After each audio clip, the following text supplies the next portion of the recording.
Hello everyone, welcome to my UPSC. UPSSC assistant professor के लिए vacancy आने जा रही है। आपको विद इन ए वीक ये वैकेंसी आएगी।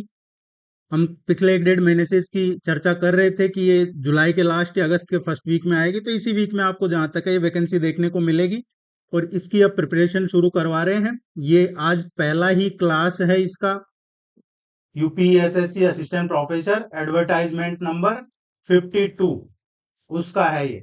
जो साथी ज्वाइन करना चाहते हैं वेबसाइट विजिट कर लीजिएगा myupsc.in।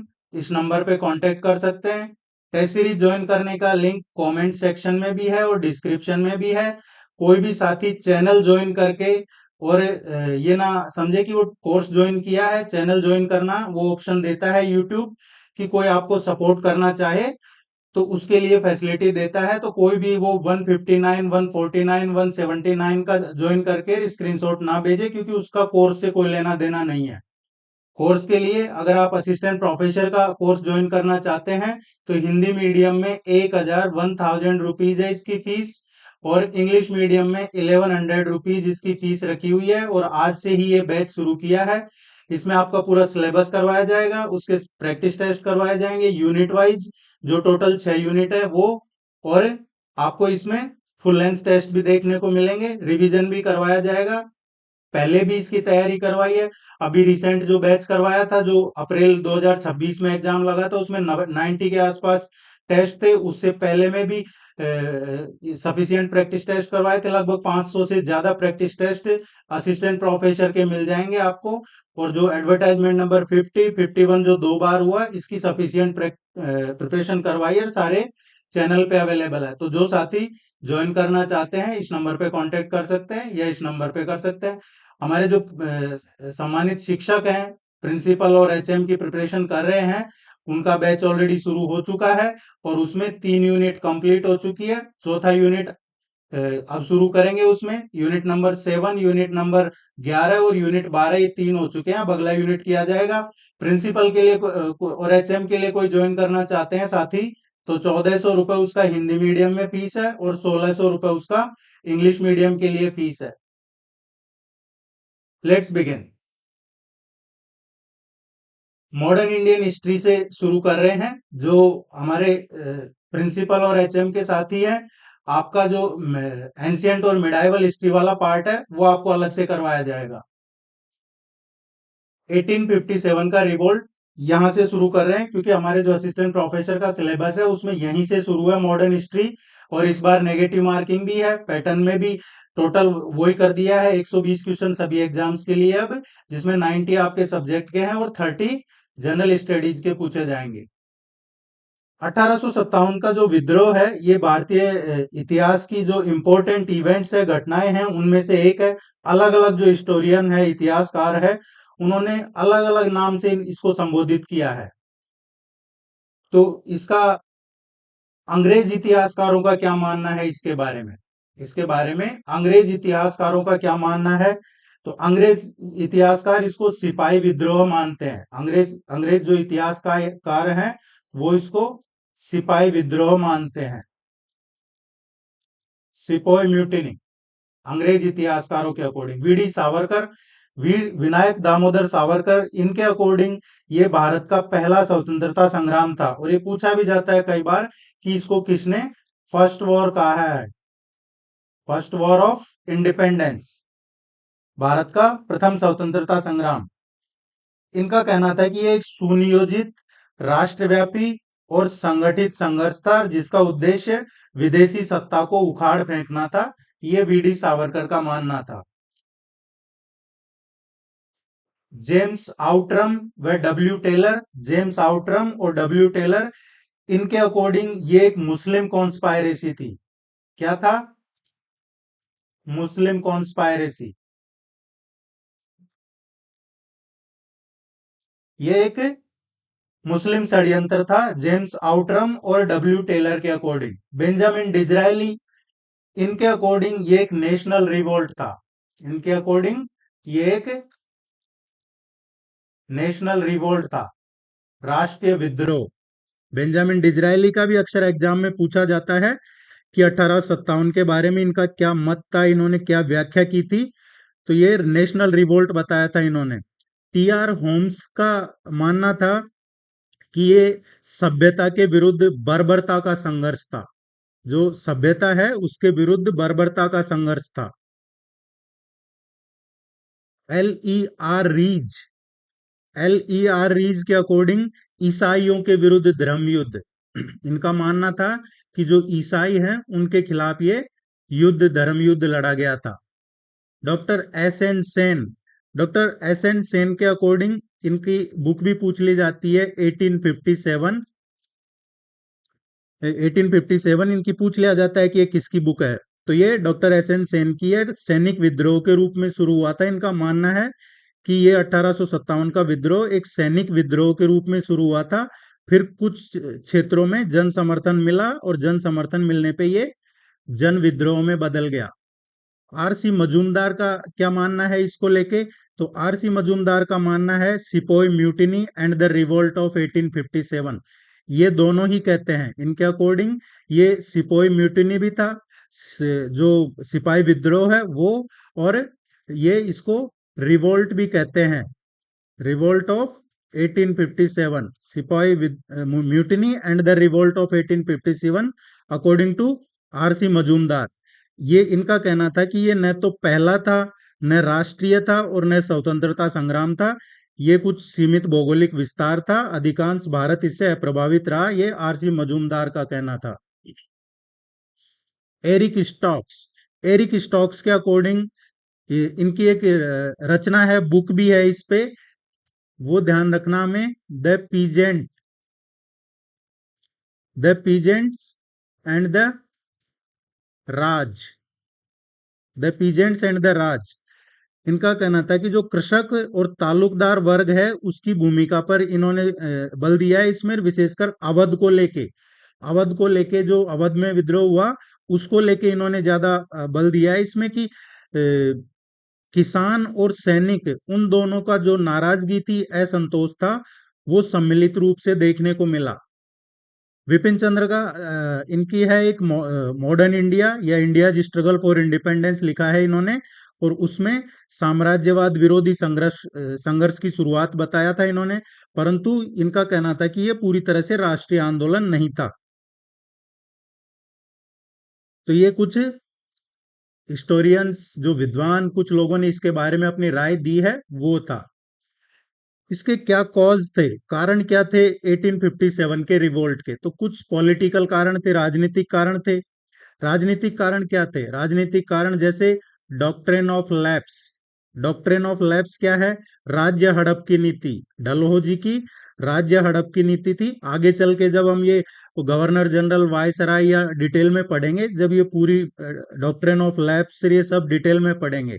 अभी जिस टॉपिक से रिलेटेड जितना इंपॉर्टेंट है हम उतना ही पढ़ेंगे, और हर टॉपिक के साथ में अभी रिसेंट में क्या अपडेट्स हैं पूरे सिलेबस में वो भी साथ में करते रहेंगे हम। जैसे आज का जो 1857 का रिवोल्ट है, इससे रिलेटेड अभी करंट में क्या है वो लास्ट में डिस्कस करेंगे हम इस टॉपिक के।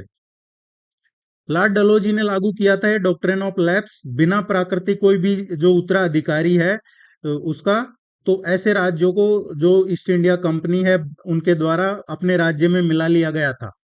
ये इसके पॉलिटिकल कॉज थे। जैसे डॉक्ट्रिन ऑफ लैप्स में किस किस को मिला लिया गया था? तो डॉक्ट्रिन ऑफ लैप्स के तहत देखेंगे तो सबसे पहले सतारा, सतारा के बाद में जैतपुर, जैतपुर के अलावा इसमें नागपुर, झांसी, ये डॉक्ट्रिन ऑफ लैप्स डलहौजी की जो राज्य हड़प की नीति थी उसके तहत मिला लिया गया था। अवध का विलय कर लिया गया था 1856 में, अवध का भी विलय कर लिया गया था। अवध का विलय हुआ था 7 फरवरी को, 7 फरवरी 1856 को अवध का विलय कर लिया गया था। और फिर 13 फरवरी 1856 से ब्रिटिश प्रशासन लागू हो गया था। विलय कब हुआ? 7 फरवरी को। और ब्रिटिश प्रशासन लागू कब से हुआ? 13 फरवरी से ब्रिटिश प्रशासन अवध में लागू हो गया था।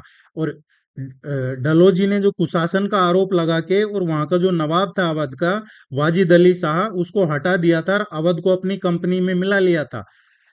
और इसी के कारण जो आंतरिक कुशासन के आरोप या फिर डलहौजी की जो नीति थी या फिर जो वाजिद अली को पद से हटा देना, इसको लेके भी पॉलिटिकल नाराजगी थी ब्रिटिशर्स के खिलाफ। इसके अलावा जो बहादुर शाह था, बहादुर शाह सेकंड, बहादुर बहादुर शाह सेकंड उस टाइम पे ये दिल्ली में था, दिल्ली की गद्दी पे बहादुर शाह सेकंड थे। तो लॉर्ड कैनिंग ने घोषणा की थी कि बहादुर शाह द्वितीय की जब मृत्यु के बाद में उत्तराधिकारियों को शाह की उपाधि नहीं मिलेगी। ये क्या सिस्टम चल रहा था जो मुगल एरा था उसमें, किस उपाधियां देने का, और फिर ये जो इनकी पीढ़ी थी बहादुर शाह की, तो इसमें शाह की उपाधि दी जाती थी। तो ये डलहौजी ने नीति अपनाई थी 1856 में कि ये उपाधि वगैरह नहीं दी जाएगी। कैनिंग ने इसको लागू किया था। कई बार एग्जाम में पूछा जाता है ये उपाधि वाला कि बहादुर शाह द्वितीय की मृत्यु के बाद उसके जो उत्तराधिकारी हैं उनको शाह की उपाधि नहीं मिलेगी। तो ये नीति लॉर्ड डलहौजी ने शुरू की थी 1856 में, लेकिन उसको लागू किसने किया था? लॉर्ड कैनिंग ने उसको लागू किया था। तो मुगल सम्राट का अपमान माना गया है इस नीति से कि शाह की उपाधि नहीं देंगे। बहादुर शाह जफर द्वितीय के बाद इसको अपमान माना गया। फिर जो नाना साहेब थे, नाना साहेब, इनकी पेंशन बंद कर दी गई थी, इनकी पेंशन बंद कर दी गई थी। पेशवा बाजीराव द्वितीय के दत्तक पुत्र थे नाना साहेब, पेशवा बाजीराव द्वितीय उनके दत्तक पुत्र थे नाना साहेब, और इनकी पेंशन डलहौजी ने रोक दी थी। तो ये कुछ पॉलिटिकल कारण थे। डलहौजी की डॉक्ट्रिन ऑफ लैप्स, अवध का मर्जर, इसके अलावा जो बहादुर शाह द्वितीय, इसको शाह की उपाधि, इसके जो आने वाली पीढ़ियां उनको, और फिर नाना साहेब की पेंशन, ये चार इंपॉर्टेंट पॉलिटिकल कारण थे 1857 के विद्रोह होने के। कुछ इकोनॉमिक कारण भी थे, आर्थिक कारण, जैसे ड्रेन ऑफ वेल्थ। इकोनॉमिक कारण में कच्चा माल है, इकोनॉमिक ड्रेन कहा गया इसको, इकोनॉमिक ड्रेन। और इसको भारत का आर्थिक शोषण माना हो रहा था, क्योंकि जो कच्चा माल है इंग्लैंड भेजा जा रहा था और तैयार माल भारत में बेचा जा रहा था। यहाँ से कच्चा माल ब्रिटेन में, और वहां से उसको तैयार करके यहीं बेचा जा रहा था। भारत के जो कुटीर उद्योग है वो धीरे धीरे धीरे खत्म होने लगे थे। स्पेशली जो क्लॉथ इंडस्ट्री थी, जो वस्त्र मार्केट था, जो वस्त्र उद्योग था, वो नई नई जो राजस्व व्यवस्थाएं लागू कर दी गई थी ब्रिटिशर्स के द्वारा, चाहे वो रैयतवारी सिस्टम लागू कर दिया गया था, महलवाड़ी व्यवस्था शुरू कर दी गई थी। ये व्यवस्थाएं हम आगे डिटेल में पढ़ेंगे जब हिस्ट्री का अगला पार्ट आएगा। रैयतवाड़ी, स्थायी बंदोबस्त और महलवाड़ी, ये व्यवस्था शुरू कर दी गई थी। किसान और जमींदारों पे भारी टैक्स कर लगाया गया था, और उसका भार उन पे काफी हो रहा था। अवध में जो तालुकदार थे उनकी भूमि छीनकर सीधे किसानों से लगान वसूलना शुरू कर दिया गया था। और व्यापारी साहूकार थे, उनमें काफी असंतोष था, क्योंकि अंग्रेजों की जो नीतियां थी वो इंडियन मार्केट को, भारतीय व्यापार को बहुत नुकसान पहुंचा रही थी। इसीलिए ये किया गया था। सामाजिक धार्मिक कारण भी थे कुछ। ईसाई मिशनरीज क्या कर रहे थे? कन्वर्जन कर रहे थे, वो धर्मांतरण करवा रहे थे। ईसाई मिशनरियों द्वारा धर्म प्रचार और धर्मांतरण की गतिविधियां हो रही थी। ये सोशियल रिलीजियस कॉज थे। सती प्रथा थी, सती प्रथा 1829 में इसको खत्म कर दिया गया था। जो भारतीय और यूरोपीय इसके अलावा जो एक और था, विधवा पुनर्विवाह अधिनियम, विडोरी मैरिज लाया गया था 1856 में। इसके अलावा जो दास प्रथा थी वो खत्म कर दी गई थी। कानूनों को जो परंपरावादी वर्ग है उसने कहा कि ये हमारे कानूनों में हस्तक्षेप है, चाहे वो सती प्रथा का उन्मूलन हो, विधवा पुनर्विवाह अधिनियम 1856 हो, या फिर स्लेवरी हो, दास प्रथा, ये खत्म की दास प्रथा। तो लोगों ने कहा कि ये हमारी परंपराओं में हस्तक्षेप है। धार्मिक निर्योग्यता निवारण अधिनियम आया था एक 1850 का, धार्मिक निवारण अधिनियम था। और धर्म परिवर्तन पे, आप धर्म परिवर्तन कर लेते हैं तो भी आपकी संपत्ति अधिकार की सुरक्षा रहेगी। और लोगों ने इसको अपने धर्म पे एक आघात समझा। अभी जैसे रिसेंटली ऑनरेबल सुप्रीम कोर्ट ने डिसीजन दिया है कि कोई भी कन्वर्जन में जाता है, कोई भी धर्म परिवर्तन करता है, फिर वो कहता है कि उसको रिजर्वेशन का फायदा मिलना चाहिए। तो ऑनरेबल सुप्रीम कोर्ट ने कहा है कि आपको रिजर्वेशन नहीं मिलेगा अगर आप कन्वर्ट होते हैं तो। इसमें पाश्चात्य शिक्षा पद्धति या फिर जो रेलवे टेलीग्राफ है, इस तरीके के जो इनोवेशन नवाचार किए गए, इनको भी लोगों ने अपनी परंपराओं के विरोध में माना। और ये कुछ सोशियो रिलीजियस कॉज थे। मिलिट्री कॉज क्या थे? मिलिट्री कॉज थे कि जो सैनिक थे, उनका जो सैलरी था, वेतन था, वो यूरोपीय सैनिकों से भेदभाव किया जा रहा था, यूरोपियों से कम दिया जा रहा था। वेतन हो, उनका प्रमोशन हो, या फिर जो फैसिलिटीज है, उनमें काफी असमानता थी, भेदभाव किया जा रहा था। इसीलिए जो सैनिक थे उनमें भी असंतोष था। एक सामान्य सेवा भर्ती अधिनियम आया था, सामान्य सेवा भर्ती अधिनियम 1856 का। और इसमें सैनिकों को क्या किया गया था कि काला पानी, जो काला पानी है, वहां जाना जरूरी कर दिया गया था। ये सामान्य सेवा भर्ती अधिनियम 1856 में सैनिकों को समुद्र पार सेवा हेतु उनको जाना अनिवार्य था। फिर जो उच्च जाति के सैनिक थे, उन्होंने इसको धर्म भ्रष्ट होना माना, काला पानी की सजा।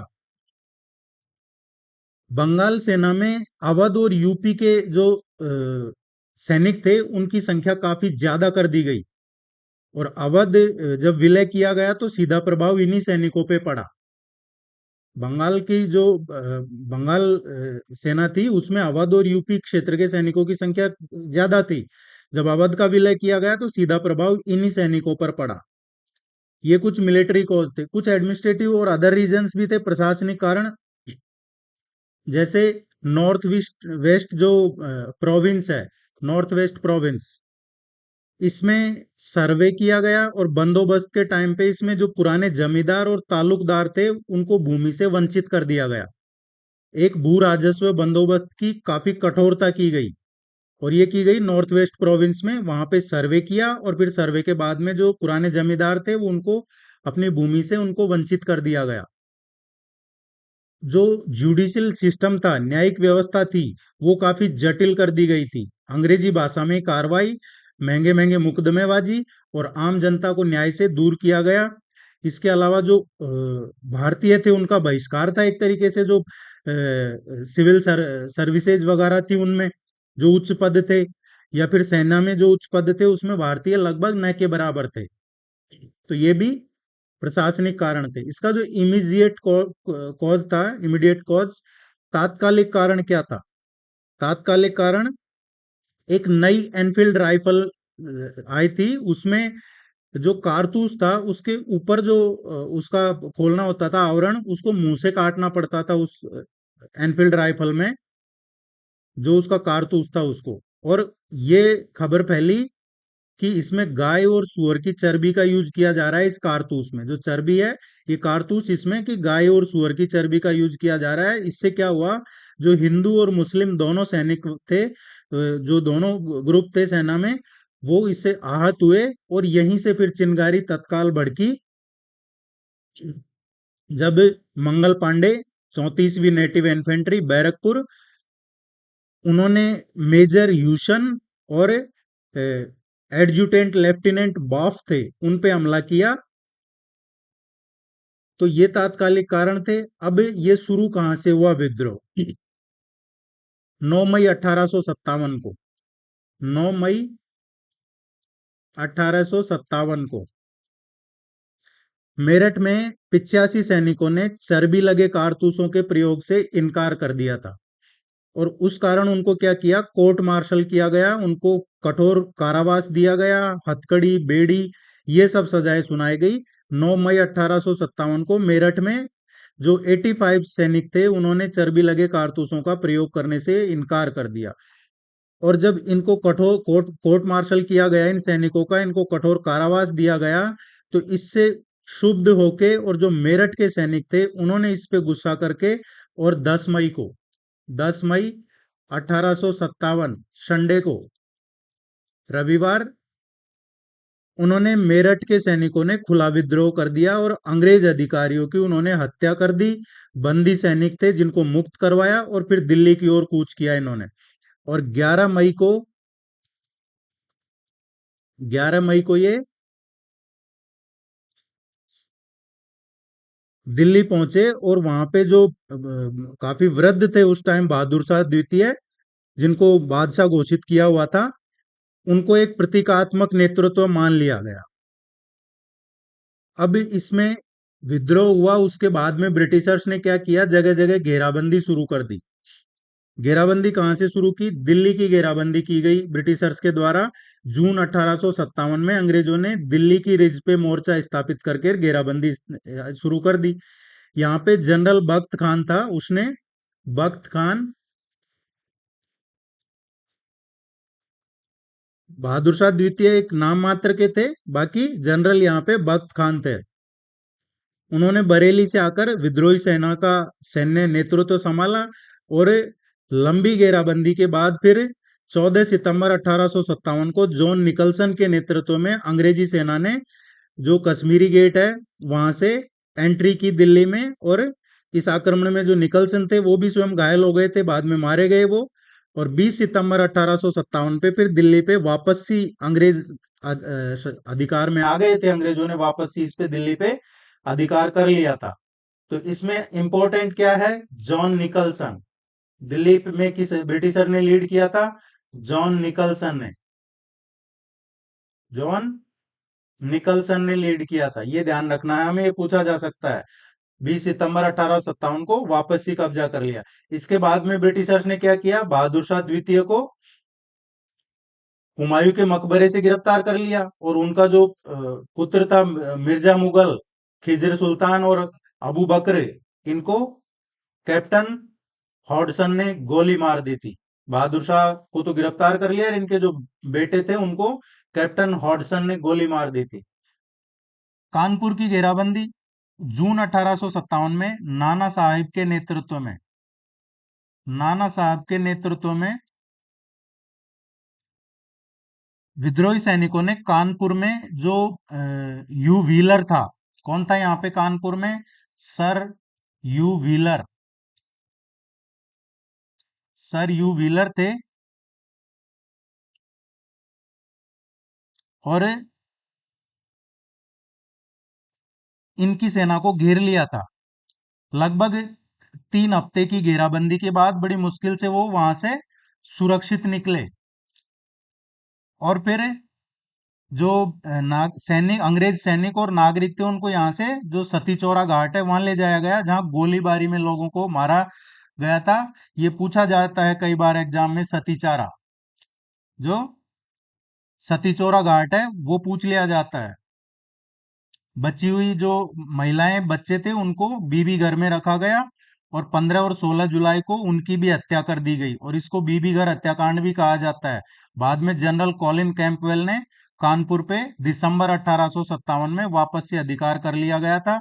यहाँ से क्या इंपॉर्टेंट है कि एक तो नाना साहेब के नेतृत्व में सर यू व्हीलर की सेना को घेर लिया गया था।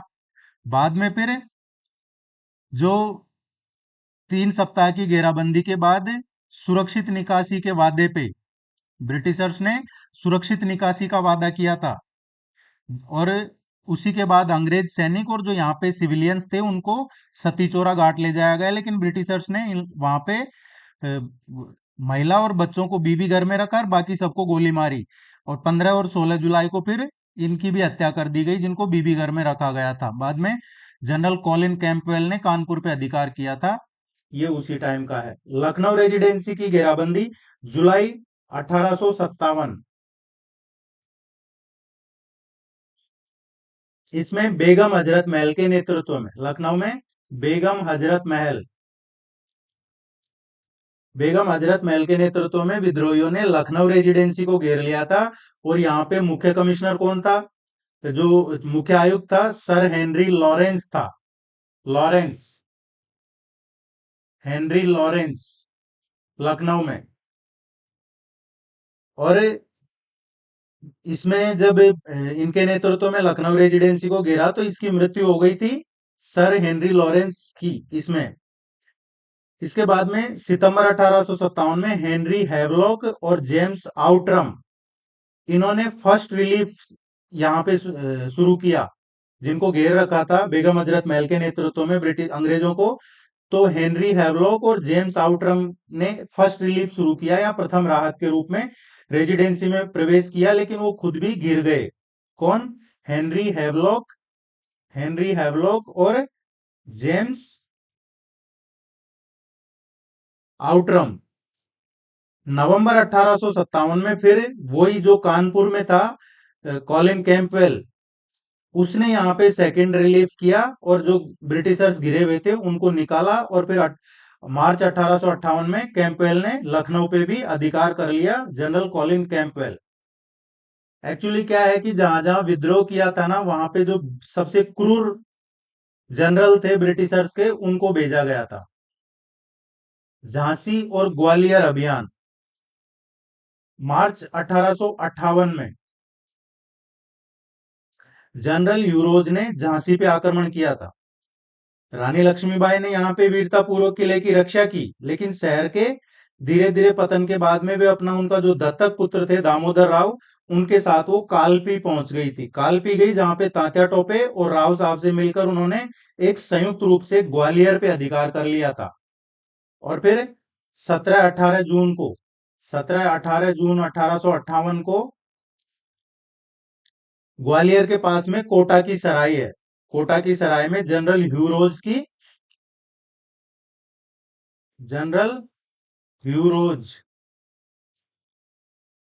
इनकी सेना से युद्ध करते हुए वो रानी लक्ष्मीबाई वीरगति को प्राप्त हुई। अंग्रेज जो था यूरोज, उन्होंने स्वयं कहा था विद्रोहियों में सबसे सर्वश्रेष्ठ साहसी सेना नायक रानी लक्ष्मीबाई के बारे में। साथियों, ये बैच शुरू किया है हमने असिस्टेंट प्रोफेसर के लिए। अब असिस्टेंट प्रोफेसर के लिए बैच शुरू हो चुका है। आप ज्वाइन करना चाहते हैं तो आपको इसमें पूरा कोर्स करवाया जाएगा। वेबसाइट विजिट कर लीजिएगा, इस नंबर पे कांटेक्ट कर सकते हैं। वीडियो के नीचे डिस्क्रिप्शन में और कमेंट सेक्शन में भी आपको लिंक मिल जाएगा, अवेलेबल है चैनल पे। और भी कोई क्वेरी हो कमेंट सेक्शन में पूछ लीजिएगा। हमारे जो प्रिंसिपल और एचएम के सम्मानित साथी हैं, उनके सिलेबस में भी है ये सेम, तो ये आपके लिए भी यूजफुल है। विद्रोह के प्रमुख केंद्र और नेतृत्व, कहां से किसने लीड किया? तो मेरठ से किसने लीड किया? मेरठ से किया गया। इसमें जो बख्त खान थे, उन्होंने बख्त खान ने लीड किया था। सैनिकों का सामूहिक विद्रोह था ये। और विद्रोह का ये 10 मई 1857 से शुरू हुआ था। दिल्ली में किसने किया? दिल्ली में भी ये मेरठ के सैनिक जो दिल्ली गए थे, इनको भी बख्त खान ने लीड किया। और दिल्ली में भी बख्त खान ने लीड किया था। बहादुर शाह द्वितीय थे नाम के, लेकिन सेनापति जनरल बख्त खान ही थे। विद्रोह का जो प्रतीकात्मक या राजनीतिक केंद्र था, दिल्ली था। और सितंबर 1857 में जॉन निकलसन, जो भी हमने पढ़ा, सितंबर 1857, जॉन निकलसन जॉन निकलसन इनके द्वारा पुनः अधिकार कर लिया गया दिल्ली पे। कानपुर का देखेंगे तो कानपुर में नाना साहेब, तात्या टोपे, अजीमुल्ला। यहाँ पे इंपॉर्टेंट पूछ लिया जाता है, जो बीबीगढ़ हत्याकांड है उसका, यू व्हीलर की सेना पराजित हुई थी यहाँ पे कानपुर में। और बाद में कॉलिन कैंपवेल ने कानपुर पे अधिकार किया था। लखनऊ में बेगम हजरत महल और बिरजिस कद्र को नवाब घोषित किया था यहाँ पे। बिरजिस कद्र को अवध की राजधानी था ये। और रेजिडेंसी की घेराबंदी कर दी गई थी यहाँ पर। हेनरी लॉरेंस मारे गए थे। बाद में फिर कैंपवेल ने ही यहाँ पे वापस अधिकार किया था। बरेली में खान बहादुर खान थे। खान बहादुर खान रुहेलखंड क्षेत्र का प्रमुख केंद्र था ये। और खान बहादुर खान ने स्वयं को नवाब घोषित किया था। फैजाबाद, यहाँ पे अहमदुल्ला शाह थे, मौलवी अहमदुल्ला शाह। मौलवी अहमदुल्ला शाह थे फैजाबाद में। और अंग्रेजों ने विद्रोह के सेनापति के रूप में इनको कहा था। फैजाबाद के मौलवी के नाम से काफी प्रसिद्ध हुए थे ये। इलाहाबाद में लियाकत अली, यहाँ पे क्रूर दमन किया गया था इलाहाबाद में कर्नल नील के द्वारा। किसके द्वारा? कर्नल नील। आजमगढ़ में यहाँ पे कुंवर सिंह थे, जिनका पूछा जाता है आरा, बिहार, जगदीशपुर कुंवर सिंह, तो वो थे। उनका संबंध बिहार से है। कुंवर सिंह मूलतः बिहार के जगदीशपुर से थे, और कुंवर सिंह ने आजमगढ़ और बनारस क्षेत्र में काफी सक्रिय भूमिका निभाई थी, और झांसी में रानी लक्ष्मीबाई।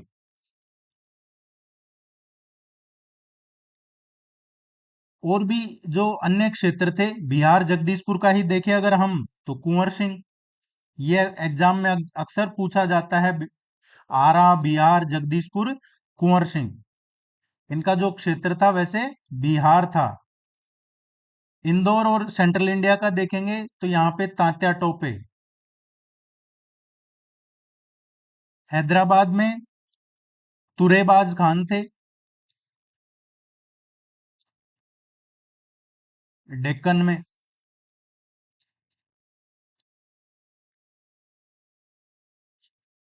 किन राज्यों और रियासतों ने अंग्रेजों का साथ दिया था? इसमें अंग्रेजों का साथ किस किसने दिया था?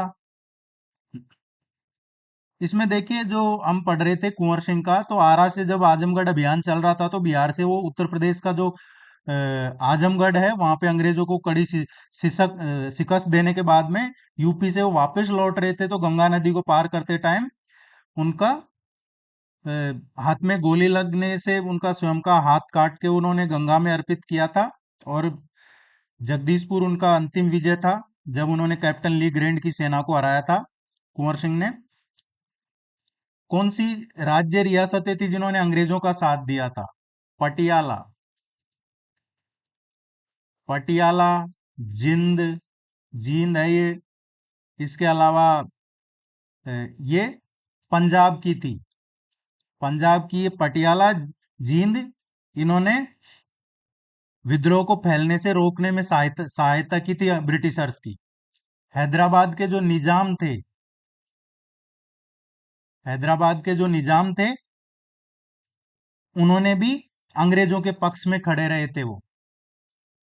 या फिर ग्वालियर के सिंधिया, ग्वालियर के सिंधियाज स्वयं अंग्रेजों के पक्ष में रहे ये यहाँ के शासक, जबकि उनकी सेना विद्रोहियों से जा मिली थी। ग्वालियर में ये तो अंग्रेजों के साथ थे, लेकिन इनकी सेना विद्रोहियों के साथ जा मिली थी। इसके अलावा नेपाल में जंग बहादुर राणा की जो गोरखा सेना है, गोरखा सेना ने अंग्रेजों को लखनऊ जीतने में मदद की थी। कश्मीर है, कश्मीर में महाराजा गुलाम सिंह थे, उन्होंने अंग्रेजों के प्रति अपनी निष्ठा दिखाई थी। या फिर राजपूतों की जो अधिकांश रियासतें थी, चाहे जयपुर रियासत है, उस जो आमेर रियासत कही जाती थी जयपुर, वो भी तटस्थ या सहयोगी रूप से इनके साथ रही। भोपाल की रियासत, या फिर एक त्रावणकोर है वो। हैदराबाद में जो निजाम अफजल उद्दौला था, वो दक्षिण भारत में विद्रोह की आग को नहीं भड़कने देना चाहता था। पंजाब की जो सिख रियासत है, इनमें पटियाला के नरेंद्र सिंह थे। जींद के जो स्वरूप सिंह थे, इन्होंने दिल्ली और पंजाब में विद्रोही सेना को कुचलने के लिए अंग्रेजों को रसद और सैनिक भेजे थे, पटियाला और जींद के रियासतों ने। भोपाल में भोपाल की बेगम सिकंदर, भोपाल में भोपाल की बेगम थी उस टाइम सिकंदर जहां, उन्होंने अपने विद्रोहियों को अपने राज्य से खदेड़ दिया था और अंग्रेजों को सुरक्षित शरण दी थी। राजपूताना रियासतों की बात करेंगे तो जयपुर, जोधपुर, उदयपुर, बीकानेर, इनके राजाओं ने भी अपनी सेना भेजकर ब्रिटिश अधिकारियों की जान बचाई थी। इस गद्दारी के परिणाम क्या हुए? इस गद्दारी के परिणाम ये हुए कि दक्षिण भारत और पंजाब है, इस राष्ट्रव्यापी आंदोलन से पूरी तरह साउथ इंडिया और पंजाब इस आंदोलन से पूरी तरह अलग हो गए, कट गए एक तरीके से जो सैनिक थे। और इसी वजह से फिर सैनिकों में असंतुलन हुआ, क्योंकि अंग्रेजों को भारतीय सैनिकों की कमी महसूस नहीं हुई। इन रियासतों की जो प्रशिक्षित सेनाएं थी विद्रोहियों के खिलाफ खड़ी रही। विद्रोहियों को रसद और आपूर्ति है, ये राजाओं के सहयोग के कारण अंग्रेजों ने क्रांतिकारियों के हथियार, धन और भोजन के मार्ग आसानी से रोक दिए थे। कहां कहां पे ये विद्रोह नहीं हुआ? तो पंजाब पंजाब के अधिकांश क्षेत्रों में नहीं हुआ, बंगाल के अधिकांश क्षेत्रों में नहीं हुआ। उस टाइम पे तो बंगाल ही हुआ करता था।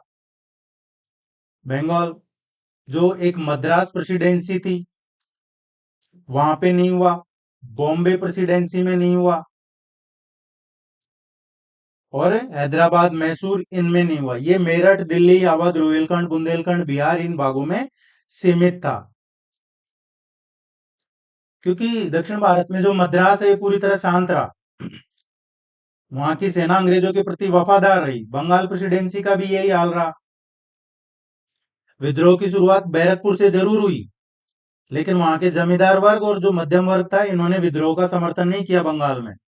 बॉम्बे प्रेसिडेंसी का देखेंगे तो गुजरात और इसके जो छोटे इलाके हैं इन्होंने जरूर साथ दिया था, बाकी बॉम्बे का अधिकांश हिस्सा विद्रोहियों का साथ नहीं दिया। पंजाब में जो सेना थी उन्होंने स्थानीय शासकों ने विद्रोह को दबाने में अंग्रेजों की मदद की थी। तो ये जगह थी जहां विद्रोह नहीं हुआ था। विद्रोह का दमन और कुछ प्रमुख अंग्रेज अधिकारी दिल्ली में कौन थे? हमने पढ़ा जॉन निकलसन, जो जिसकी डेथ भी हो गई थी। जॉन निकलसन, जॉन निकलसन और विल्सन ये लीड कर रहे थे दिल्ली में सितंबर 1857 में। कानपुर में कौन लीड कर रहे थे? कॉलिन कैंपबेल, ये थे कॉलिन कैंपबेल। दिसंबर 1857 में लखनऊ में लखनऊ में यही थे कॉलिन कैंपबेल, और ये थे सेकंड राहत में कॉलिन कैंपबेल। जबकि जो फर्स्ट रिलीफ बचाने का, अंग्रेजों को बचाने का जो पहला रिलीफ चलाया था उसमें तो हेनरी हैवलॉक थे, और उसके अलावा जेम्स थे, जेम्स आउटरम। हेनरी हैवलॉक और जेम्स आउटरम जो हमने ऊपर पढ़ा था वो थे। मार्च 1858 को झांसी और ग्वालियर में किसने लीड किया था? यूरोज ने। बरेली में वही, बरेली में भी कॉलिन कैंपबेल। इलाहाबाद में ये काफी क्रूरता दिखाई थी, कर्नल नील, जून 1857। विद्रोह के दमन की अगर समय रेखा देखें हम, तो इसमें 1857 में जून, सितंबर और दिसंबर। जून में हुआ इलाहाबाद में, यहाँ कौन था? कर्नल नील। सितंबर में दिल्ली में कौन थे? Nicholson and Wilson. दिसंबर में कानपुर, कानपुर में कॉलिन कैंपबेल। ये थी इसकी 1858 का अगर हम देखेंगे तो 1858 में मार्च में था लखनऊ में। लखनऊ, यहाँ पे कौन थे? तो अगर हम लखनऊ का देखेंगे तो लखनऊ में थे वही कॉलिन कैंपबेल, लखनऊ में। इसके बाद में मई में कहाँ पे हुआ? बरेली में। बरेली में कौन थे? तो बरेली में थे वही कॉलिन कैंपबेल। और जून में हुआ झांसी में, और झांसी में कौन थे? जनरल ह्यू रोज। अंग्रेजों ने क्या कार्रवाई की दमन के बाद में? अंग्रेजों ने बहादुर शाह जफर को गिरफ्तार कर लिया गया, उनको रंगून म्यांमार भेज दिया गया। विद्रोह के जो प्रभावित क्षेत्र थे, जहां जहां विद्रोह किया गया था उन गांवों को जला दिया गया था, गांवों को अंग्रेजों ने जला दिया, हजारों लोगों को तोपों के सामने बांध के उड़ा दिया ताकि भविष्य में कोई ऐसा विद्रोह ना कर सके।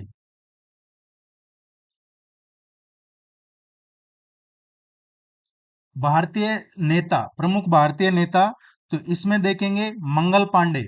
मंगल पांडे, बैरकपुर, बैरकपुर, मंगल पांडे। बैरकपुर में सैन्य विद्रोह की शुरुआत हुई, जिसने पूरे देश के सैनिकों को प्रेरित किया था, मंगल पांडे। और यहाँ पे इनके विरोधी कौन थे? जो अंग्रेज था कौन था वो? जनरल हीरस थे। मंगल पांडे को फांसी कब दी गई थी? 8 अप्रैल को, 8 अप्रैल 1857 को। नाना साहेब धुंधुपंत, कानपुर। और अंग्रेज थे यहाँ पे कॉलिन कैंपवेल। नाना साहब ने आत्मसमर्पण नहीं किया था, नेपाल के जंगल चले गए थे वो।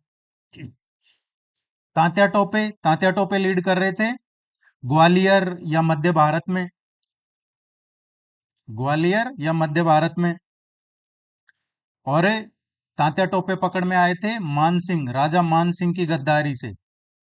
क्योंकि तात्या टोपे क्या है कि यहाँ जब ग्वालियर, झांसी ग्वालियर इधर विद्रोह कर रहे थे, लीड कर रहे थे, तो तात्या टोपे फिर ब्रिटिशर्स के खिलाफ रणनीति बनाने के लिए वो इधर राजस्थान का जो झालावाड़ है, झालावाड़ जो एमपी से बॉर्डर लगता है, या फिर जो चित्तौड़गढ़ है, या फिर जो बांसवाड़ा है, ये सबका बॉर्डर मध्य प्रदेश से लगता है।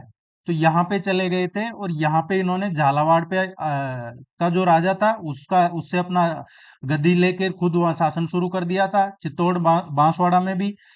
तो फिर उसके बाद में मान सिंह ने, जो उस टाइम पे आमेर जयपुर के राजा थे, उनके उससे फिर ये पकड़ में आए थे मान सिंह की गद्दारी से। और इनको, तात्या टोपे को 1859 में फांसी दी गई थी शिवपुरी में। शिवपुरी जिला है मध्य प्रदेश में, वहां पे।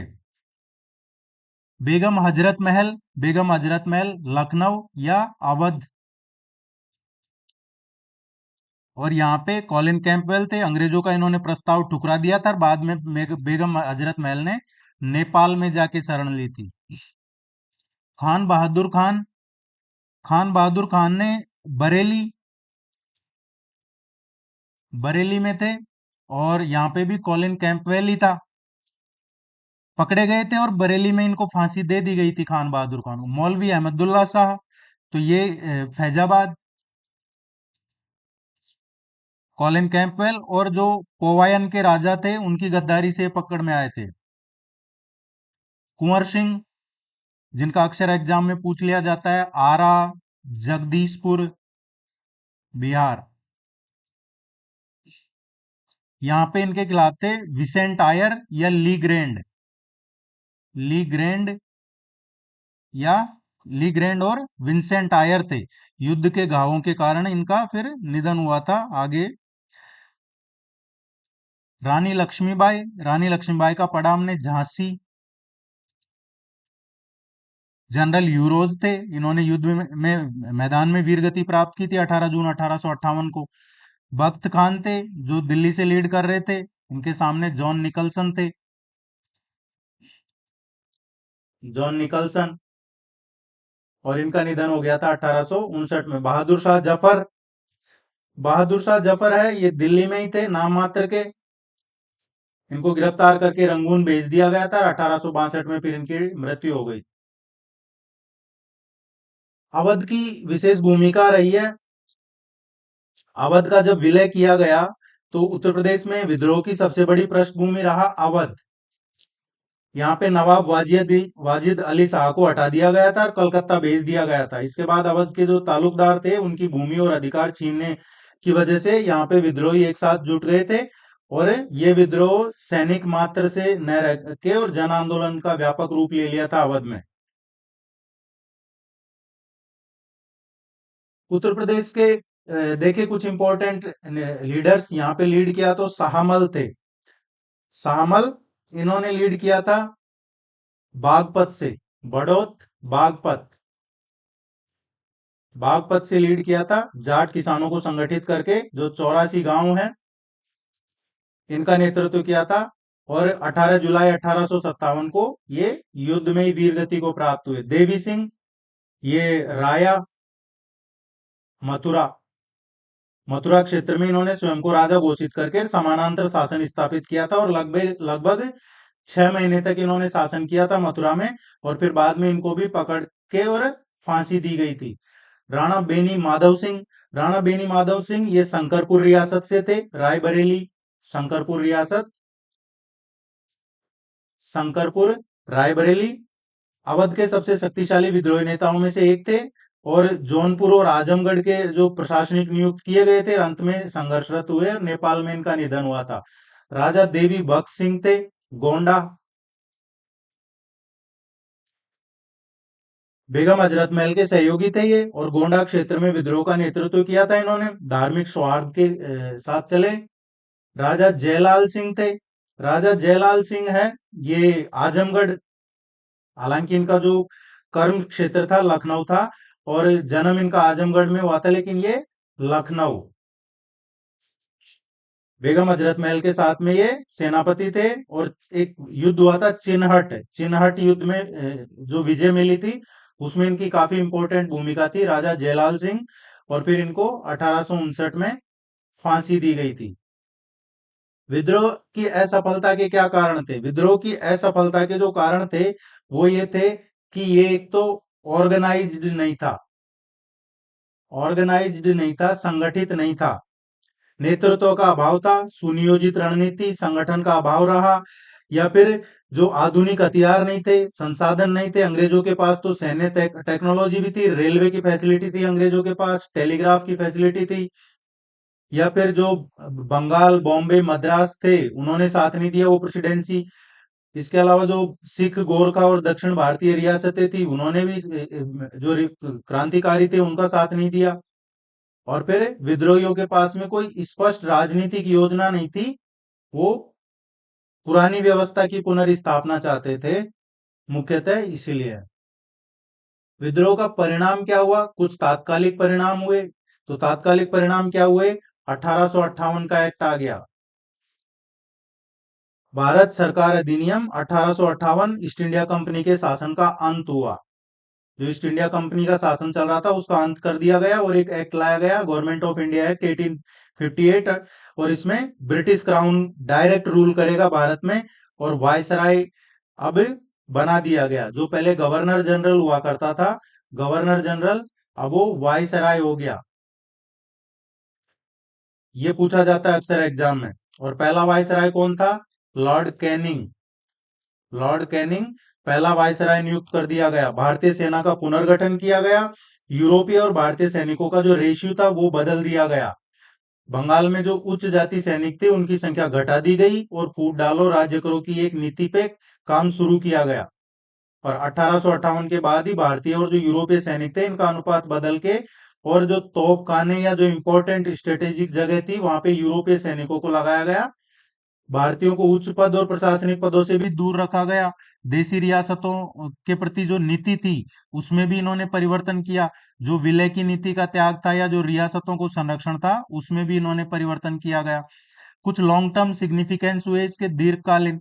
दीर्घकालीन में क्या हुए कि आगे चल के ये विद्रोह, इस विद्रोह से एक राष्ट्रीयता की भावना जागृत हुई, राष्ट्रीयता की भावना जागृत हुई, और आगे चल के राष्ट्रीय आंदोलन की पृष्ठभूमि तैयार करने में मदद मिली।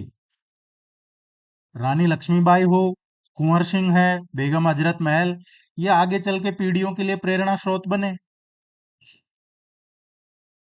यहाँ से कुछ कंफ्यूजन वाली चीजें रहती है जैसे सती चोरा घाटकांड है, तो सती चोरा घाटकांड और बीबीगढ़ घाटकांड, ये दोनों कानपुर से संबंधित है, लेकिन अलग अलग घटनाएं हैं। सती चोरा घाट पे नौका द्वारा जो भाग रहे थे अंग्रेज, उन पे हमला किया गया था ब्रिटिशर्स पे। और बीबीगढ़ जो हत्याकांड था, यहाँ पे जो महिलाएं, बच्चे, उनकी हत्या कर दी गई थी। जॉन निकलसन और कॉलिन कैंपवेल, इसमें कंफ्यूजन रहता है कई बार। तो निकलसन है ये दिल्ली से लीड कर रहे थे, दिल्ली में ब्रिटिशर्स की तरफ से, और कॉलिन कैंपवेल ये लखनऊ, कानपुर यहाँ पे लीड कर रहे थे।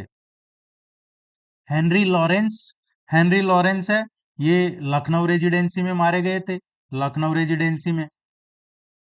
जबकि हैवलॉक था, ये तो जो फर्स्ट रिलीफ चलाया गया था, फर्स्ट रिलीफ ब्रिटिशर्स को बचाने के लिए, उसमें नेतृत्व किया था बख्त खान और खान बहादुर खान। बख्त खान दिल्ली में और खान बहादुर खान ये बरेली में थे।